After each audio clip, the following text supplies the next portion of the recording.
And welcome to another action-packed episode of Geeky Voices Carry, the podcast that is part of the problem. With me tonight is David Rollins, our resident socialist part of the conspiracy. David? Hello. Sorry about the conspiracy, eh? Also with us, Josh Thompson. Yeah. And Stacy Dellorfano, who for once is not part of the problem. Oh. I'm not. No, apparently not. No, it's just David now. I must be slipping. Yeah. Yeah. Give her a couple of months. She's got plans. I She's do. got plans. It'll be the problem again. You watch. Mm-hmm. All right, so our first topic tonight was going to be talking about getting new people involved in gaming. Ooh. Since it's the holidays and stuff, I guess. Because that's what you do for Christmas. It's Mhm. on the fourth day of Christmas you get a new person gaming. Really? Yes. Eighth day in this It's part of the song, yeah. It's right after the Lords of Leaping. That fits in. That's a new 5e magic item, by the way. The Lords of Leaping. The Lords of Leaping? Yes. Hmm. Okay, so let's say we have a hypothetical 24-year-old woman that likes Twilight. Hypothetical? That's a really specific hypothetical. Well, it doesn't make it any less hypothetical. Hypothetical doesn't have to be broad. It can be specific. Okay, so say we have a hypothetical 24-year-old female who likes Twilight. What does she like about it? How it makes her feel. So Twilight. we're in the world of darkness now. Stacy, So go ahead. No. What role-playing game would you use to introduce this hypothetical 24-year-old Twilight fan? I don't know. Twilight is such a small aspect of anybody's personality. Does she like Harry Potter Give us too? a couple more ideas. Sure, she of what likes she Harry likes. Potter too. Yeah, we'll give you Harry Potter. She Okay. likes Harry Potter too. Okay. And how about like Miskatonic University? Oh yeah, is she a Lovecraft fan and all? You can make her one. You could make That's her one. pushing Yeah. it. It wouldn't be hard. Okay, so somebody likes That's what Lovecraft. she We could said. totally use any game. Any game. You could use D&D, or you could use, you could do some kind of urban fantasy game if you wanted to cater right to her taste. But if you do it wrong, you could turn her off. You might be better off just bringing her into We're whatever still talking you're about really into. role-playing, right? Yeah. I was about to ask that. Yeah. Yes, we are. You're probably better off just picking the thing that you really like, and if this is a friend of yours, chances are they may enjoy it too, and just go for it. If you like D&D, use your D&D game. If you like Star Wars, use Star Wars. One nice thing about something that's attached to intellectual property, unlike something generic like D&D, is they already understand the assumptions of the genre. They already the world that you're in, so it's really easy for them to know what to do. A Doctor Who fan. Yep. The Doctor Who game would probably be perfect for to get them built into it. Yep. Mhm. Doctor So- Who, or Star Wars, or So- Star Are Trek. there any Harry Potter role playing? I mean, there's got to be, right? No, she doesn't like role-playing, apparently. Oh, She sad. considered it, well, because she isn't a fan of fan fiction, and apparently she thinks it's just fan fiction. She has a tight lockdown on her stuff, yeah. Which I'm not going to falter that. I mean, No, it's yeah. like $1 billion. So Yeah. now, You could probably use the Little Wizard system to do a pretty good Harry Potter kind of game. So what is your first step for introducing this hypothetical gamer to gaming? Help them make a character and then go for it. I don't know. Well, this shouldn't be that hard of a topic of conversation. It's not like we haven't actually introduced someone to gaming. Well, so how did you introduce Ethel to gaming? I said, here, read this. And she just read it just like that. But see, she was already playing. Somebody in the group has to read the rules. That's not me. Yeah. Well, actually, no. I mean, that that is a good example because with Ethel, it was because she is a big fan of WoW, World of Warcraft. For those who Yes. might not realize what we're talking about. Live under a rock or Yeah.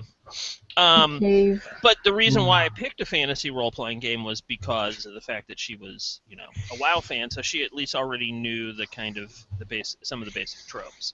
Mm-hmm. That makes sense. I would say one Right. thing that you haven't touched on so far is the complexity of the game. Since you don't want to drop hero system on them, even if they do like. Here's a calculator. I'll talk to you in 6 days. Yeah. You better have your There's character a slide rule, make a character. It's a slide rule. I It's think a you should. scientific calculator. I want to see the parabola in your stats. I think Bring it up to 3 decimal points. I think you should pick a game that you don't have to read the book to play. That's a good one. But you're just saying that because you don't want to read the book. To a game. No, I'm saying that because reading role-playing game books is boring.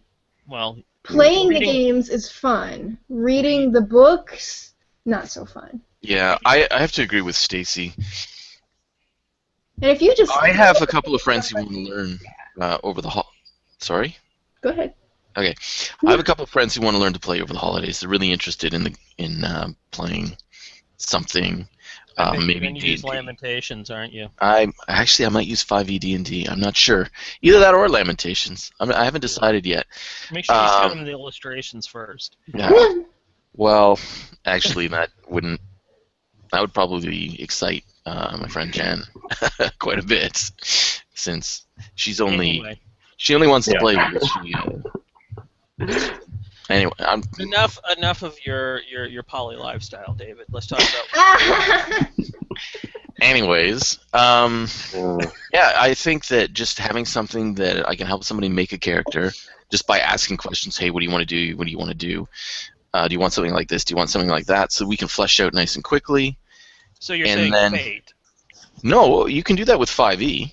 You can walk somebody through it in 5e. You can walk somebody through it in. You can walk somebody through it in any system. It's a difference of how long it takes. So like, if I were to sit down a newbie and say like, we're gonna make a Shadowrun character together, they'd go running, screaming out the room. But if I sat down and said, let's make a 5e D&D character, that's easy. I wouldn't even say Pathfinder or any other version of D&D before 5e either. Well, except maybe like 1 and 2 and stuff. Yeah, BX. You could do BX and it would work. Yeah, if it's too complicated, if it's too daunting, they're going to run the other direction. Unless they're really into that kind of stuff, and in that case, they're probably already a gamer. Pre-made characters. You haven't even talked about them. Or they're an accountant. Yeah, no, pre-made characters is a good idea, but I like giving people the chance to control and make something that they really want, and that they're more get them invested invested. in. Yeah. So that when I kill them with a failed saving throw, they cry. Which is very easy in 5th edition, as we've learned. Yeah. So no, I think that being able to have a system that you can walk somebody through it in 20 minutes, half an hour, and have like a character that they can play ready to go is good. And the beauty of 5e is it's got like the Explorer pack and the Dungeoneers pack. Like it's got piles of equipment already picked, so people don't have to go, should I get a mirror? Do I want a hooded lantern, or do I want a shuttered lantern, a bullseye lantern? Like, what are these lanterns? I have. There's as many lanterns as there are pole arms in D&D. Yeah. My favorite part. Wait a minute. My favorite part of playing at least AD&D, because I started with AD&D 2nd edition, was going through the equipment list and figuring out what I was going to buy, and trying to figure out all of the different ways that you could use all of the weird stuff that was in there. That's awesome. But not everybody's like that, and some people want to just get into it. I had the whole Realms catalog for 2nd edition, where it had it was set up like an old Sears Roebuck catalog. Oh my god, that's cool. It was like a little digest book, and it had old timey kind of oh my god, I want one. hundreds drawings of everything. It was fantastic. I really wish I still had it. So basically what we've settled on is find out what the person is interested in and just tailor it to that. Yeah, but I think stay within your wheelhouse, right?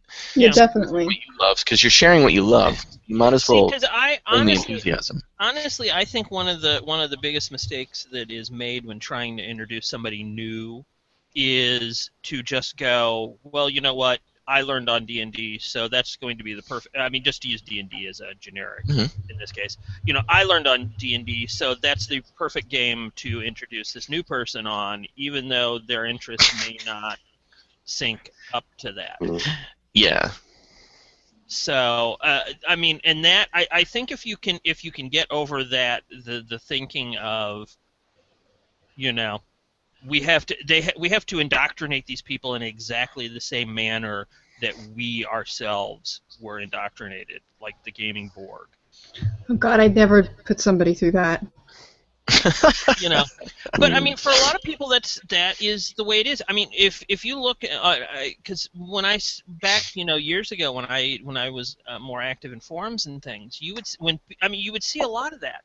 People would go, hey, I've got like girlfriend, boyfriend, niece, nephew, uncle, whatever, who, you know, they saw my books and they're interested. What should I, you know? Keep on the Borderlands. Yeah, and you know, you get half the people going, you know, okay, yeah, you got to start them with, you know, D&D because D&D was what we got started with and it's good enough for them. Or, you know, and then it's like, you know, everything going down from there, then you get the, you know, the people going, well, obviously Exalted because you use that for everything. Obviously Fate because, well, you use that for everything also. Or Savage Worlds because you use that for everything. Right. So, but, and then what you end up doing is it's like you end up getting that kind of glazed look on the person's face because they're like, why the hell do you think this is fun? Yeah. So, Well, I mean, but you know, I mean, like Josh was saying, you know, it seems that it would be the easy answer would be find out what your whatever likes, and find a game that does, because you know, if you can't find a game for pretty much any sort of genre nowadays, you're not looking hard enough. But you know, a lot of people just go, I've got a bunch of D&D books. This is what we're going to do, and you know, if the person but that works. That works great. Oh well, it doesn't always. I don't know. I've seen a lot of episodes. I've seen a few episodes of I Hit It With My Axe where it seems to work all right. Well, there's a difference. Models. But see, that's the thing is, if you look at I Hit It With My Axe, there's a lot of interpersonal connections that are already there. They already know each other, and they've already got like these inside jokes that they actually. Right. But are you really going to? So it doesn't matter what they're playing as long as they're having fun. And I think Mandy and Zach do a really good job of using their own enthusiasm to pull people in. But see, that's the thing, though. Yeah, there's a little bit of that, but I don't think that they did it like, I don't know, the whole. You're going to be thing. No. No, and the internet cut out David because apparently it doesn't want to know what he's saying. Basically, we have a non-answer. Can you hear me now? Yeah. No, we can't hear you, David. No, can't hear you.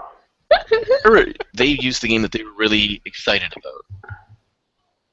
Mm-hmm. Actually, I don't think when they started, I don't think Mandy had played D&D, if I remember correctly. I think the only one that really, well, I think it was Zach and Satine that had the D&D experience. Yeah, it was Satine who was one saying, I haven't played D&D in a long time, let's play D&D. Right. I mean, I'm not saying that D&D doesn't work as the, you know, the game to get somebody started on. I'm just saying that it's, you know, there's going to be that 15 to whatever percent that it's not going to work. It's a little... Oh, yeah, we're getting stalled because we lost David. Just use Swords and Wizardry because it's free and it's simple. Yeah, that's a good idea. I've actually, I've had some people that I've been transferring from being basically forum and role-playing, writing role-playing based kind of stuff into actual gamers.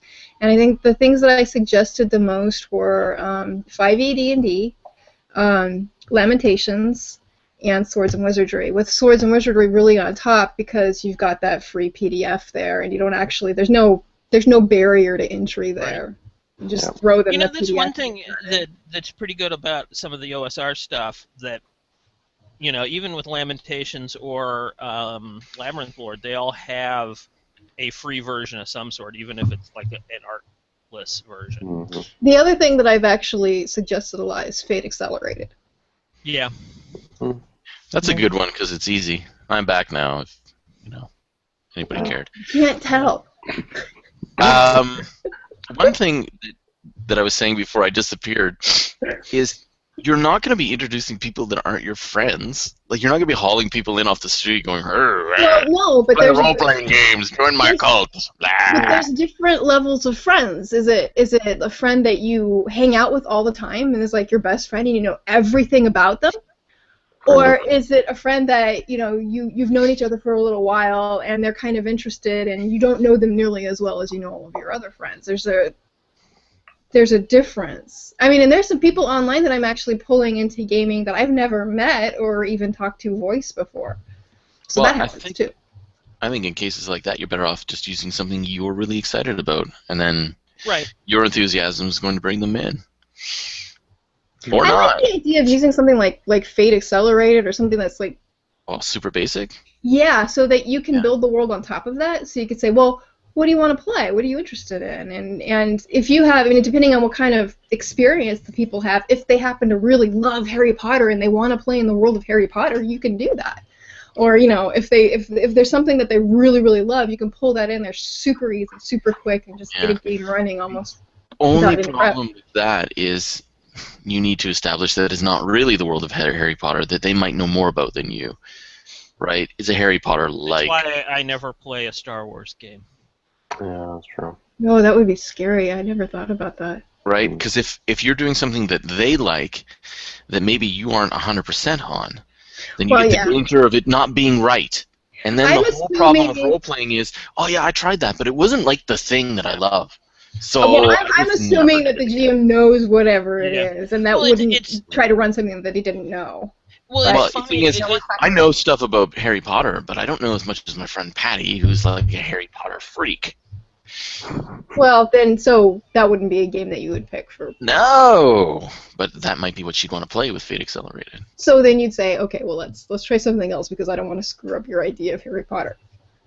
How about we play something similar to Harry Potter, where you're all wizards in a school like Hogwarts, but it's not exactly the same thing, or in Vancouver. But it's in Toronto. Oh yeah, it's somewhere else, or you know, something else, or it's in the real world, and the real world is aware of magic instead of having, you know. So now you're playing Dresden Files. Well, yeah, but I happen to be the kids' version of Dresden. I'm just still on an urban fantasy kick, so that's cool. Yeah, see, now that's the thing for me, because a lot of the people I know tend to lean more towards that. If I were to introduce, well, except for Ethel, who was a kind of broke the median, but broke the curve. Most of the people I know actually are like urban fantasy fans. So if I was going to try to introduce people, I would probably end up doing something like that. I would run World of Darkness because I'm, you know, a masochist that way, and God, I would just use GURPS. Of course, I'd have to go out and buy a copy of it again because I enjoyed it so much that I gave my copy to Stacy. I don't know. I really like the Hunters Hunted in World of Darkness. That was cool. That's fun. That might be my favorite of all the stuff, and the one I played the least because nobody wanted to do that. They all wanted to be. I played Werewolf. Yeah, Werewolf. I played Werewolf in a vampire campaign. I would play a werewolf game that was fun and not werewolf. Okay. And not werewolf? How could it be not werewolf? Well, I meant, you know, like World of Darkness werewolf. Not World of Darkness werewolf, or what are you talking about? I said I would play a werewolf game that had nothing to do with the World of Darkness. Oh, but if it used the rules... I would play a game about werewolves, but just not the World of Darkness. You want our World Evolution. Yes. What? I have no idea. I was just agreeing with him. The one with Kate Beckinsale and the... Oh, Underworld. Underworld, sure. I never saw that. Actually, those were entertaining. Yeah, the first two were decent, and they dropped really fast. But really, all that Underworld was Romeo and Juliet with a lot of latex and fursuits. That sounds fantastic. Well, that is the recipe for a great weekend. When it's Kate Beckenridge in the latex, you know. So we're all for that. Yeah. All right. So moving on. I think we've discussed it. So our second topic for this evening was going to be our holiday gift giving guide, because it does sort of tie into getting new gamers going. It's talking about the sort of things to buy your the geek in your life, or the person you want to make a geek in your life, or what. So gift giving, Stacy. Yeah. Stacy gets Loot Crate. Don't you get the Loot Crate? You want to talk about that? I'm interested. I get the Loot Crate. I do. So Loot Crate, in case you didn't know, which you may or may not, because I don't know who you are. It's one of those services where you get a box of stuff every month that you pay for it, actually. And I just have a subscription, and I've had it for over a year, I think. But so for $20 a month, they send you a box of geeky stuff. I've gotten T-shirts. I almost always get some sort of little figure of some sort. Like this is a D&D guy, I think. This little dude. I've heard that the December box is going to be Batman themed. What? Don't ruin it for me. I've already gotten lots of Batman stuff from them. Well, apparently Batman is the most overrated superhero on the face of the planet. Oh. It really is. Wow. There goes all of our listeners. Or we just gained a bunch. I mean, it could be. It doesn't work that way. Don't say something that pisses off a bunch of people, and then suddenly... Are you serious?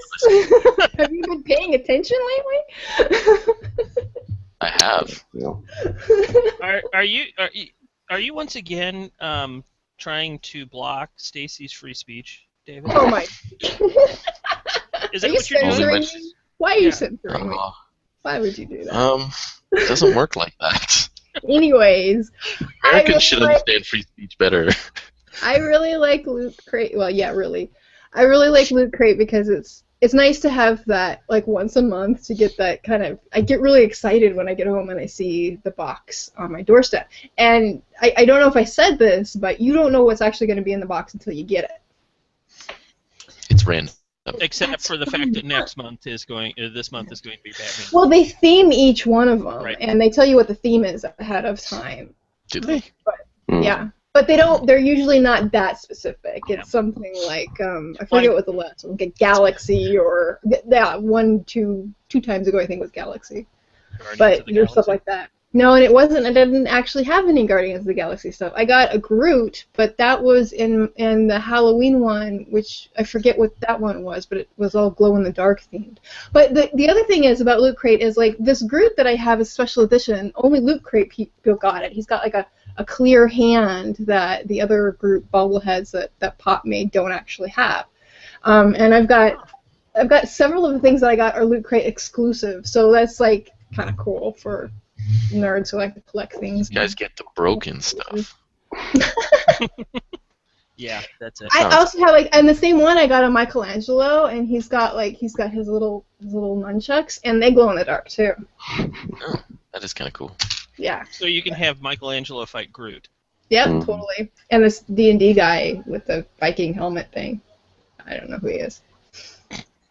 And the same one, I got this. It's all it is the weapon, and it's from The Walking Dead, I think, or some other zombie thing that it's like. Pizza cutter. It's a saw on the end of a sledgehammer, and it's taped together in the middle. That is an awesome weapon. Incredibly dangerous. I mean, really, how can you go wrong with a sledgehammer on one end and a chainsaw on the other? Right? Means if you drop it on your foot, you'll either break it or chop it off. That's like having Thor and Ash on your team. So what Forsooth, give me some sugar, baby. Fairly.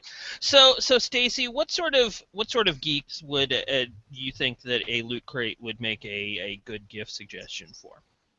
All of them, especially if you're into lots of like little fandoms and stuff like that, because they do a lot of that stuff. And the thing is that I've gotten stuff that I don't want in it, and I've actually started creating, I've got 2 of them going now, actually, creating a box of stuff that I don't want.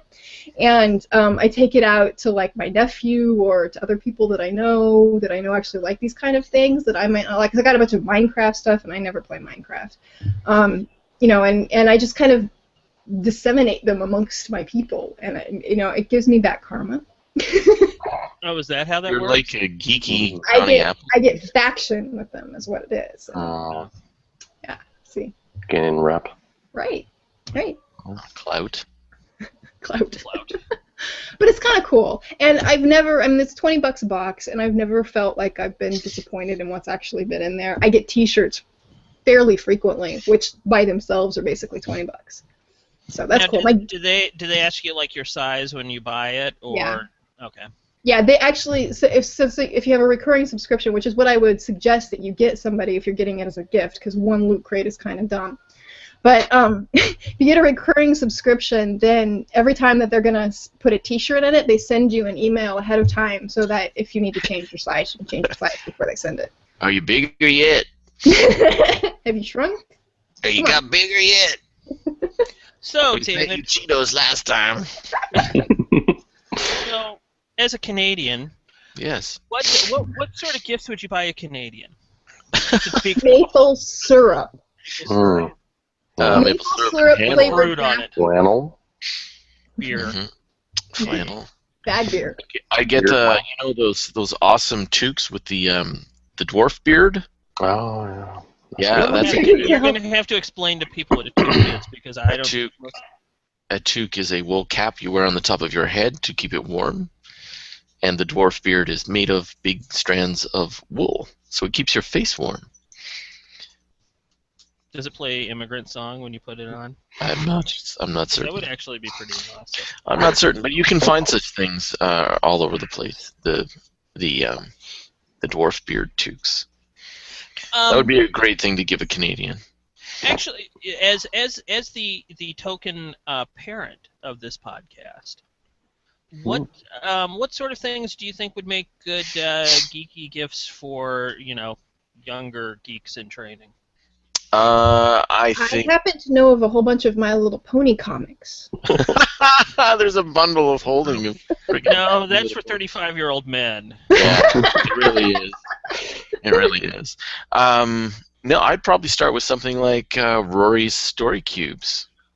They're a great gift for kids. My kids love them. Just rolling out. Rory's Story Cubes are a set of 6-sided dice that have images on each face of them, and you just roll them up, and then you put them. They come 9 in a box. You roll them up, and you just make stories out of them. Just random, whatever. So there's no actual guide to them. You just kind of interpret the imagery like a word. Exactly. Test. I saw somebody much post like that. a picture of a Scooby-Doo set of those dice. Yes, there's a Scooby-Doo set out there. Which I thought was awesome. Yeah, that would be a great thing for growing geeks, and also for kids with, language development issues. It's a great way to foster creativity, get them in the idea of that they can create a story with dice, and then you can sneak them into a game of Little Wizards or something. Or Hero Kids or something like that. There's tons of games focused on kids. No, I'm not. No, not Lamentations of the Flame Prince. It's an 18+ game. Are you saying that Alex is a bad parent? I was gonna say. You know what? them's fighting words. We might have to get him on here. The two of you can talk gaming with children. That would which would be worth the price of admission. I think that after they killed Zeke, they felt bad. I think that was a great teachable moment for his children. However, I don't think I'd run my kids through Death, Frost, Doom. Now, no. Everybody's different, but I'm not judging him for doing it because, like I said, I read the play report and it was awesome and really interesting. But there are things aimed directly at children that you wouldn't have to work around. Like I said, like Little Wizards, Hero Kids. Work around? What? No. Other things like that. Fate Accelerated, even. What kind of responsible parent are you? Jeez. I'm He's Canadian. very strict. Is it like Doe geared towards kids, the Flying Pilgrims game? Yeah, it's based on the, and it's. I mean, it uses the story of the Little Prince as part of its basis. So culturally, that would work for my bunch. Marvel heroic role playing. Marvel heroic. Love comic books. You know what? My kids friggin' love. Actually, my kids really like the DC stuff, the Justice League stuff. So, I don't know. Well, there's a DC role playing game. I know. Green Ronin. Yeah. Is there a new one? Mutants and Masterminds. Yeah. It's okay. It's pretty good. Yeah. No, we could just use Fate Accelerated to play DC Comics. All right. Just as Josh, as well, actually, you're not even the token video game person because Stacy. No, I'm more so. I'm just a token. Yeah. Well, yeah, we only have you here because you're a girl. Didn't Stacy work in the video game industry? Yeah. It did. Count. Yeah. Oh, it's only a decade. Because as we all know from the internet, women don't know anything about video games. Oh, that's right. Yeah. So Josh is going to be our video game expert. Yes. Instead of Stacy. Based on the amount of hours, yeah. No, that was just the way to kind of direct things towards him. I was just trying to make Josh feel better, actually. Okay. So video game related holiday stuff. Video game gifts. What and it doesn't necessarily have to be like the games themselves. I mean, there's a lot of merchandising that goes with video games. What's some good video game? You don't want the merch. Merch is always crap. You don't want that. Basically, what you want is probably coming up in 1 to 2 weeks. Steam will be having its big old Christmas sale. At least it should be kicking that off, and it should run for like 2 weeks or so. Now you can gift things. You can gift things. You can buy them and then gift them later. But basically, there's just going to be hundreds, if not thousands, of video games on sale during the next during that 1 to 2 week period. And you can get some massive deals, upwards of like 90% off on some games. And it covers everything. Everything. Now, what about people that maybe aren't quite as tech savvy and have, people that they're buying for? What are, because I know we've had a flurry of video game releases over the last couple of months. If people don't already have something, what are some good games to get for the holidays? That's gonna be rough. That's gonna kind of depend on your system that you play. Because I mean, if you have people that have consoles, that's gonna be something different. But PC focused, you have the Warlords of Draenor expansion for World of Warcraft. That's definitely worth picking up, even if you do have to get some of the prior expansions. But getting into that, you just start off at level 90, and it's amazing. It's great. Past that, Dragon Age Inquisition did come out. That one I think is a little iffy. I think people really do enjoy it. I've been seeing a lot of people online talking about enjoying it. So yeah, it's something that people who maybe don't prefer the older style computer RPGs might really enjoy it more. So there's that. What's the difference between the older style and the new style? Did you ever play Baldur's Gate series or anything like that? Basically, the older style was the old TSR stuff. Oh yeah, where you have like I played that, like the old Commodore 64, like.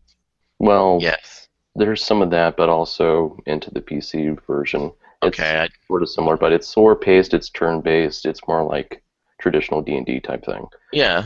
The newer stuff is generally more fast-paced, action-y, so it's not quite as... It's happening like in real time. Well, Dragon Age can be it's not really turn-based necessarily, as you just stop the action and then you tell everybody what they're going to do, and then you start the action again, and then you stop the action and you start it again. Yeah.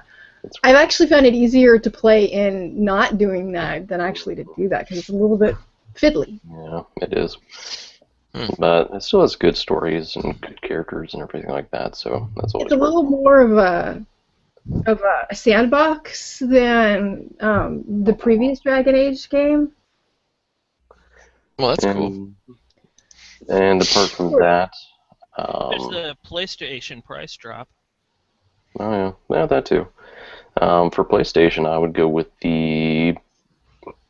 what would I go with? Auto 5, the game that's... No, but probably Demon's Souls. It's really hard, but it's really awesome. So... What do you think, Stacy? What do I think about what? Demon's Souls or... just video games in general. I have an Xbox One. I don't have a... Oh, yes. I think Dragon Age Inquisition is a good one. And The Sims 4 came out a couple months ago, I think, but it's still a good candidate. It's a fun game. They actually simplified it a lot. The other Sims they had issues with like locking up and slowing down and having all of these constant problems because they just had too much going on at once. And they kind of cut that down in this one so that it's a lot more fun, I think, at least. Years ago when I got it with Sims, actually, I didn't bother to read the instructions, and I figured that what you did was you just kind of started the game and you let it go, kind of like an aquarium or a gerbil thing. And I kept coming around. No, I kept coming around to my Sims being dead in the bathroom and things. As they stood in the bathroom trying to figure out how to pee until they just died from apparently blockage or something. I don't know. Yeah. There's some really funny interactions in this one, and there's the Sims have personalities, and like I had this one Sim that every time she needed social, she would go and she would troll the forums, and it actually said troll TEH forums. That's awesome. Yeah. Yeah. And they learn things, and they interact with each other based on how it is that they're learning things. It's interesting to watch the Sims games evolve, because I've played all 4 of them now. So what you're saying is now I could actually buy a Sims game and just let the things go, and they wouldn't end up dead in the toilet. Possible. No. You still have to do stuff, sorry. Oh, well, that's no... See, I want a Sims game where you just kind of hit go, and then you watch them do all the stuff. Like, I don't know, Sims Voyeur or something, I guess, is what I'm looking for. I'm not just quite... get a friend's password. Just watch a video on YouTube. You don't even have to pay for that. Yeah, that seems like more reasonable. There's got to be 10 hours of Sims play. Oh, there's more than that. on video somewhere. Oh my god. Now, and I think Watch the Fireplace channel on TV. Oh my god, we do that at work. I'm so glad it's back. I like the aquarium channel. Yeah, it switches over in the winter up here. Watching the fish go back and forth. Yeah. Yeah. Yeah, it's very soothing. Let's talk about comic gifts.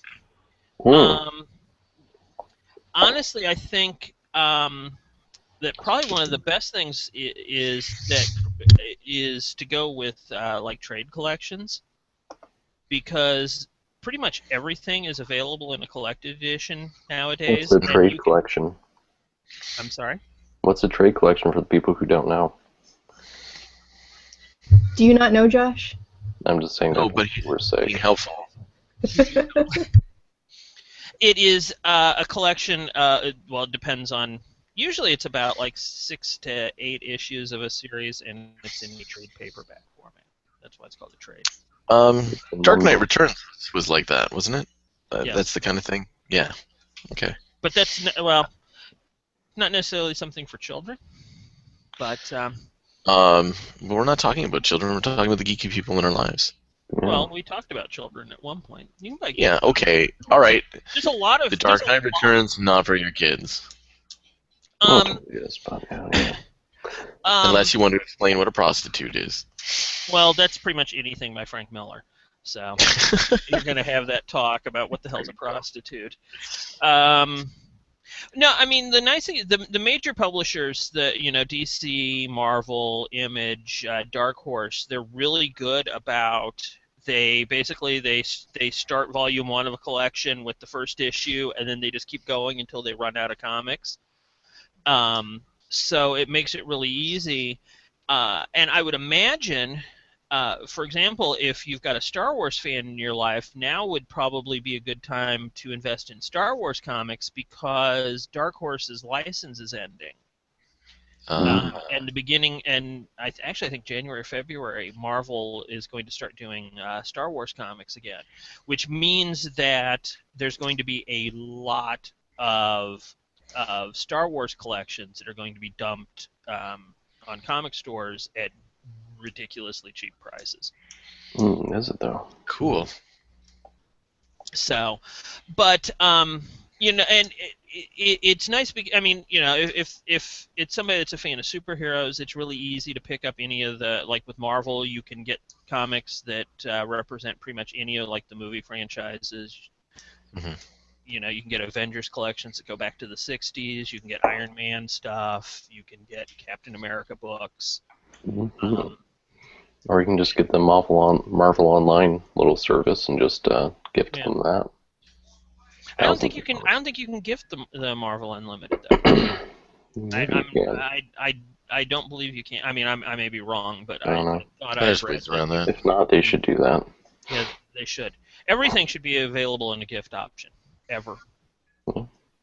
Including prostitutes. Pretty sure those do. How did I know you were going to say prostitutes? Well, because David. He's the one that started it. Oh. No, I didn't. Frank Miller did. Prostitutes? Frank Miller started prostitution? Wow, he's older than I thought. I knew he was old and crazy, but Isn't that the oldest profession? Yeah, apparently not. Frank Miller is the oldest person. Profession. But yeah, I mean, with comics, it is ridiculously easy, and if you have a good local comic store, it's easy to go, hey, I've got somebody that really likes the Guardians of the Galaxy movie. What can you give me? And nothing, because that team isn't in the. No, I'm just kidding. Get out of here! What the hell are you doing buying comics if you're gonna get out of my store, jerk? Yeah. You're not a real fan. You're not a real fan. You're a fake geek. It demonstrates you're in the wrong comic store. Yeah, no doubt. You can use the digital comics with like Comixology. Yeah. And Comixology does have a gift option, actually. You get like 99 cents a pop. It's pretty great. So, so let's, I guess, sort of wrap things up. Anything like holiday gift related that we didn't talk about us in there? As far as books goes, Terry Pratchett. Yeah, books. Terry Pratchett released Raising. No, he's not dead. He released I'm pretty sure Raising Steam in paperback. He is not dead. He has early onset Alzheimer's, which means his books are coming to an end. He's got maybe one more after this latest one. And then he'll be dead? No, he just won't be writing books anymore because he can't keep the plot straight. He'll get confused while he's writing. If he wrote an easier book, this wouldn't be a problem. Yeah, maybe. Anyways, I'm not going to criticize him. He's got the Discworld series is huge. I think there's like 40-odd books in it. So if you've got somebody who is a fan of Terry Pratchett, you could buy the last book, which is Raising Steam. If they're not a fan of it, but they're fans of fantasy or Neil Gaiman or anything else, I would start with the fourth book, which is Mort, rather than the first book, which is, I think, the Light Fantastic. I've never actually read Terry Pratchett. You should. It's really No. enjoyable. No, I I read tried. part of the first book, and that was just, Yeah. it's weird. It was. Oh, it's weird.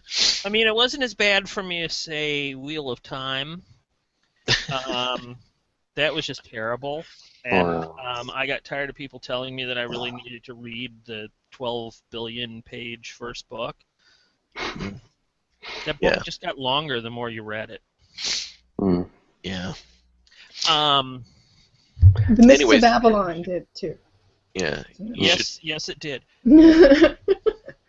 Anyway, if you want to introduce yourself, if you want to get into Terry Pratchett, I would start with Mort, which is the fourth book. David is just going to keep Weird on Sisters. with Terry Pratchett, regardless of what the rest of us say. If you're a fan of Shakespeare, I would start with Weird Sisters.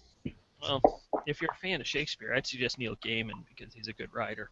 I would suggest. And he's married to Amanda Palmer, so Mm. Then maybe Good Omens, which is written by Neil Gaiman and Terry Pratchett. Okay, so I have read a Terry Pratchett. My bonus holiday gift idea is bottles of alcohol because it's the holidays and family. I can't really argue. Well, yeah, because when you're around family for the holidays, you really need alcohol. You do need to drink. Yeah. Profusely. Always a perfect gift. Yep. Any bonus round gift things that we may have forgotten, Stacy? Go to JetPens, jetpens.com. Do they fly?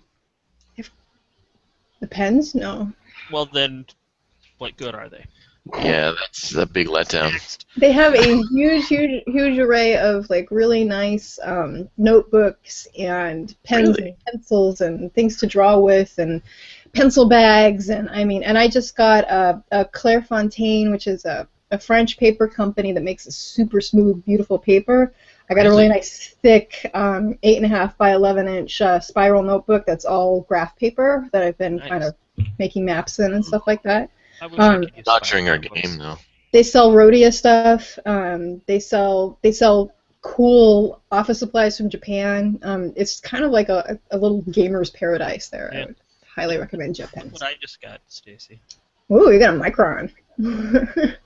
Mine are leaking.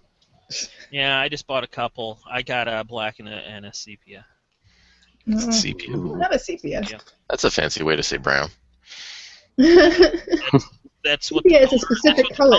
That's what the color on the thing said. It was a sepia, so Specific color of brown.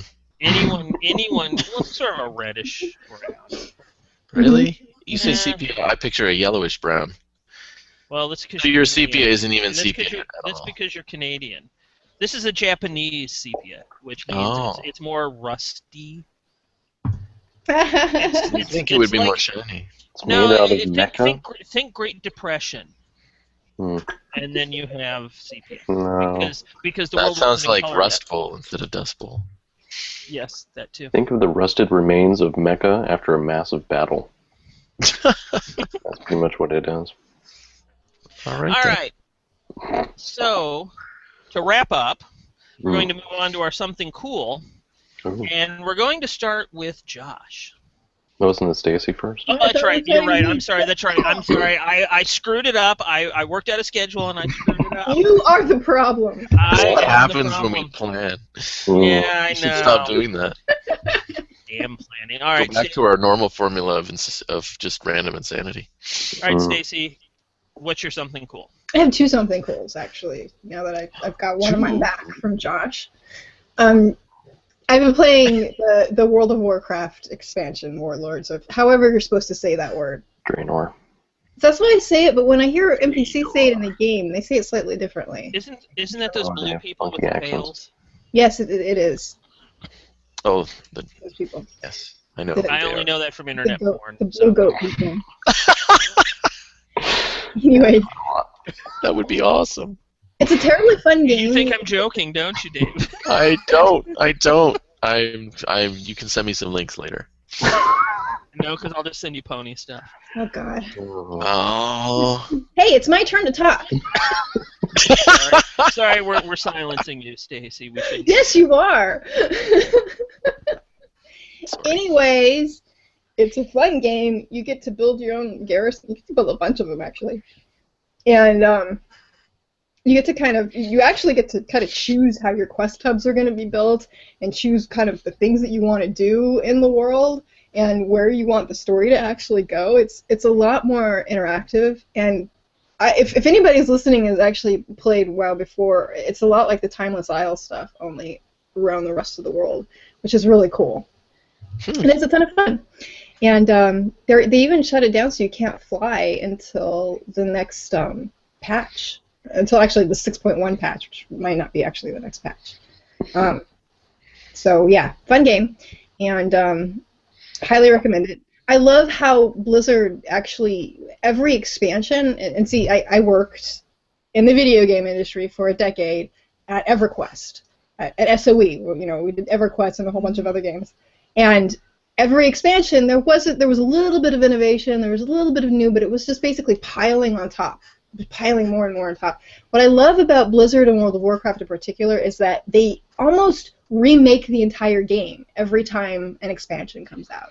There's everything just becomes new and different, and they come up with brand new types of gameplay for you to get interested in, and brand new types of quests to do. So you're not actually just repeating the same thing over again and just getting 10 more levels or 5 more levels. Well, how old is World of Warcraft? Just had its 10th anniversary. So, I mean, I would imagine... Yeah, because I played it like 10 years ago. That's how you have to keep it fresh, is by doing that. Otherwise, I mean... how are you going to get people to keep playing that game for 10 years? EQ had a new expansion. When I was working there, they aimed for a new expansion every 6 months. And that game was, I think, 5 years or 6 years. I mean, I was there for a decade, so it was at least hit the 10-year mark while I was there. And it was ridiculous by the time I left. It was just, I don't know if they've made much of changes since then, but it was just piling things on top of things on top of things. And this, I mean, I didn't really get any new abilities. I got every 2 levels you get a upgrade to one of your existing abilities, and then you get a new talent at level 100, and that's really about it. So you're not juggling a whole bunch of new stuff that you have to learn. You spend a lot of time in your garrison and doing stuff with your followers. I love that I now have a place that I can go and craft and not have to be around other people. It's like the misanthropes. So what you're saying is you built a pottery studio. A very fancy one. From the game that brought you fishing. And pet battles. Pet battles. Fishing is very... cockfighting now? It has Pokemon in it, yeah. Yes, totally. Fishing is very popular in Second Life, too, so... Oh my god. I've never really understood the... That's fantastic. It's great because they always give away all these little tiny pets everywhere. It's like one of the big things that Blizzard likes to give you. The 10th anniversary, we got a lava corgi? What did they call it? Molten corgi. Molten corgi. It's the freaking most adorable thing on the face of the planet. Yeah. Yeah, but before, I think it was the last expansion that they put pet battles in. Or maybe it was one before that. But before that, you just all you did was they followed you around, and that's so. Yeah, now you can have them fight each other. Freaking awesome! That is kind of awesome. Now you said you had 2 things. Oh, the other thing is Dragon Age Inquisition. My husband's gotten much further than I have because I have been disciplined and have been working on the Contessa website, which needs to launch within the next few days. Damn it! But what I have played, it's a terribly fun game. The only complaint I have about it is that, so in the first Dragon Age game, you went all over the place and did all sorts of stuff.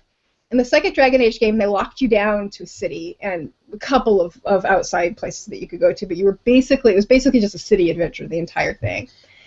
And so you didn't really get to do a lot. Now, in this game, it's like people complained in the last one that it wasn't sandboxy enough. It wasn't open enough. They didn't get to go see more places. And I feel like they overcompensated in this game for that because, I'm in the first area, and I still have so much more to explore in that area. It's not even funny. It's just the first big area, the hinterlands.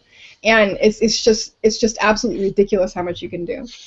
But So people like that, and I think I like it too, but it just takes way too much time to get through everything. I have like 17 million quests right now, and I don't even know which ones to do first. I don't know. I liked the exploring in World of Warcraft. I just liked wandering around, finding stuff. I used to get killed a lot because I'd wander into areas I shouldn't be in. You'd really like the expansion then, because they that's actually kind of there's treasures that you could find pretty much anywhere in the world, and actually figuring out how to do things like balance on ropes in order to get to high up. Oh, really? In order to get things. Yeah, you have to do some really kind of neat things. They actually kicked up the exploration a lot with a lot of things that they did. Really? And they did a lot of these on the Timeless Isle before that. It was kind of like a test, I think, to see how well it would work. Yeah, I remember because I used to solo everything because my parents I would play with other people who were giant, like 8 hours a day players, and I would play maybe an hour or two a day tops. Oh, I see. I only ever play alone. I ran a raiding guild in Burning Crusade, and I burnt out on doing that kind of thing. And so I'm in a nice settled guild that I never talk to anybody in, and then I just want the benefits. And then I go out and just basically do all of my questing by myself. Now in this expansion, they made it so that, and it's one of the other Timeless Isle things, is so that if there's an elite monster, or if there's a rare monster, or even a quest monster, anybody who hits it once gets credit for it. So so elite monsters that I otherwise wouldn't be able to do. I actually did a series of 3 quests walking around with this horde guy. I play on the Alliance side, so we couldn't communicate with each other. We just kind of knew that we were on the same quest and went and helped each other from elite monster to elite monster to elite monster. It was really cool. That is wild. Yeah. So I do a lot of things like that. Yeah, because I soloed the whole time, and I'd figure out ways to like walk along the edges of things, or go along some mountain and then jump onto the wall and then go up the side to get right to the end, grab the thing, and then Hearthstone out of there. That was how I completed a lot of quests. The whole idea of jumping onto like vines or whatever, ropes, and figuring out I probably really all like the treasure all over the entire world. Yeah, that sounds like a lot of fun. Yeah, it's great. Well, there you go. Maybe in the spring. Josh, it's your turn.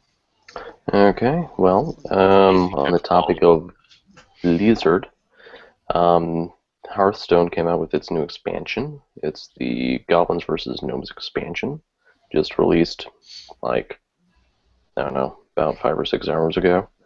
And it introduces, like, a crap ton of new cards with a few new mechanics and a lot more randomness and just cool stuff. So it's worth checking out. So what is it about, because this is something you talk about a lot, what is it about this game that holds your attention? Basically, it's partly Blizzard because they just make good games, and it's just it's something that if you play it, like you could play it, it's free. You just see that the game is just well made, and it's just made for fun. Well, Blizzard really takes a lot of care and attention to detail. Like to get sounds, they actually go out and get organic sounds of actual things. They run around with microphones and actually record stuff so that it all sounds really real in the game, which is a lot of extra effort, but it really pays off, I find, in the game experience. When they release finished games. Not usually do. They do release finished games. Is that what you said? Yes. Yeah, it was like at SOE there was always this push to get it out and then patch it later. Just get it out now, patch it later, and that's one of those things that Blizzard does really well. If the game's not ready, the game doesn't get put out. Yeah. There's usually still some problems, but I mean, MMOs. But they're much smaller in comparison. Now, my something cool, I don't have it yet. Here it comes. And you won't get it for a long time. No, actually, I'm getting mine tomorrow. It's not what David thinks it is. It is the Guardians of the Galaxy Blu-ray. Oh, cool. Cool. It is in transit, even as we speak. It is, like you're buying. You actually bought physical media. And that's what. It's because of the extras. He wants the extended dance battle scene. Yes, I want the dance battle scene. Yeah. You can only get that if you buy the Blu-ray? Actually, it is Blu-ray, DVD, and digital. Copy. Okay, well, good then. So, He and just wants the Blu-ray so he can make the biggest GIF. yes. of Drax doing the Running Man. Yeah. Mm-hmm. It's gonna be his new avatar. Yeah. No more grumpy look of disdain. It's just going to be Drax doing the Running Man. Oh my god. But yeah, no, that comes out tomorrow. Pre-ordered. It is. I got a notice today from Amazon that it's shipped, and it is arriving tomorrow. So That's awesome. I'm very happy for that. Pardon me, my headphone cord got tangled up in my chair. So yes, that is my something cool. I know that David thought I was going to say my something cool was going to be a Red and Pleasant Land, but I'm going to be a gracious host and save that for him. Thanks. Thanks for stealing my thunder. So yeah. Yeah. So my something cool is A Red and Pleasant Land by Zach Smith and published by Lamentations of the Flame Princess. I don't have it yet. I was like the little past the 400th person to order it in the first day or the second day, whatever it was, early in the second day. Sometime in the first 24 hours anyways. But I do have the PDF, which I told myself I wasn't going to read, and then I read some of it. And you read more? Well, no, I read the class, the Alice class, because somebody had asked for a 5e adaptation, so I had to read the class in order to adapt it, and then I read like the beginning, because I have to figure out where to put it in my world. This crazy little country. But it's a really cool idea. It's an interesting approach. It's a very vibrant setting where things are happening.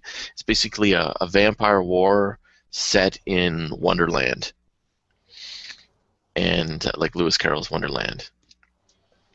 And it's fantastic. There's a lot going on. There's a lot of factions, and there's a lot of stakeholders already there. So when the players show up, if they don't do anything, yes, it's awesome. Yeah. If the players show up and they just don't do anything, things are going to happen around them. Like when you guys play tested it. Yes. So have you found out what the black cat was yet? No, I have no idea what the black cat was. Although I did find out that we should have really been aware that my character was going insane when he was on the other side of the mirrors. I wasn't aware of that. Yeah, I don't remember that either. It didn't. There's a number of things that came out of that playtest that are, I think, better probably in the book because of how clueless we were as we were stumbling around. Well, and actually, if you I did read the interview. Yeah, he mentioned that too, because of the fact that we just kind of blundered into the other side, that we encountered a lot of things that really needed a better setup. Mm-hmm. And it is set up better in the book. Yeah. If you're interested, you should really go to Bleeding Cool and take a look at the interview that Chris did with Zach Smith, because it gives you a good idea, good feel for how his GMing style or his philosophy for game design informs the book. And I'm sure it's going to be beautiful. The illustrations on the computer, it's fantastic. But the pictures I've seen of the book look really cool. Yeah, and the pictures I've seen of the book look fantastic. It's got a bound-in bookmark. Yes, which I like. Most of my Lamentations stuff does.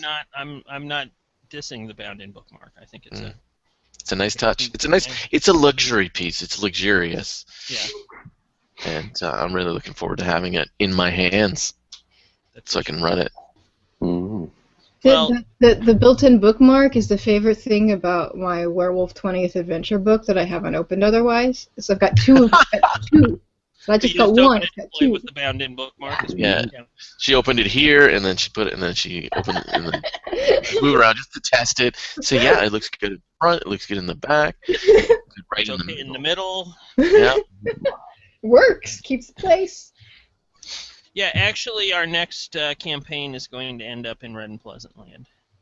Is it? So I shouldn't read the book? What? It's not going to really matter. There's superheroes in Red and Yes. Pleasant Land? Really? Yes. Interesting. Seriously? Yes. That sounds awesome. Using Marvel? Using Marvel. It's not like there's not a precedent for, vampires in superhero games, so Okay. in superhero comics. No, it's, you know what?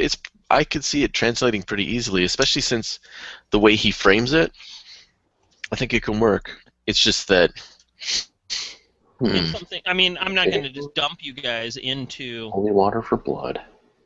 I'm not going to just dump you guys straight into the land, and obviously because I know that David cheats, it will be made anyway. So. What? You heard me. I won't cheat. Uh-huh. I didn't hear anything after that because Josh was laughing. Well. And actually, I've got some other things that I want to add to the mix too. Yeah, that sounds like it'll work. But yes, we will be working up to exploring the lands of Red and Pleasant. The land of unreason. Yep. So, cool. But no, my reason for it was that with the Marvel game, because it is really it is sort of the anti-D&D in that you can't really solve all your problems by killing them. What? Oh, I think. But because of that, I thought it would be an interesting way to approach a very sort of D&D-ish setting. Could be really interesting. Because you can't take the standard kind of D&D approach of just going in and killing things and taking their stuff. Yeah, but being able to turn into like metal or something might be really handy in place with vampires. Well, or fire. Thank God for random character generation. Yes. Just wait until Squirrel Girl goes insane. It'll be pretty awesome. Maybe when she runs into the Cheshire Cat. Yeah. All right. On that note, we will wrap up another Geeky Voices Carry. And we will be back in 2 weeks, and we will be doing our year in review episode. So our annual year in review episode. Our first annual year in review episode. Didn't we do one last year? No, I don't think we did. We might have kind of tried it, but yeah, I think this one we're going to actually, it's on the agenda. That's our plan. We're going to talk about the year in reviews. We're committed now. We're committed now.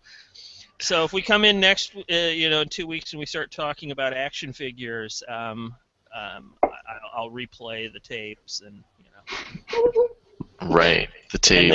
And that will keep us on course because you have this all on cart, right? Yeah. I've got a cart. Yep. Tape. Yep.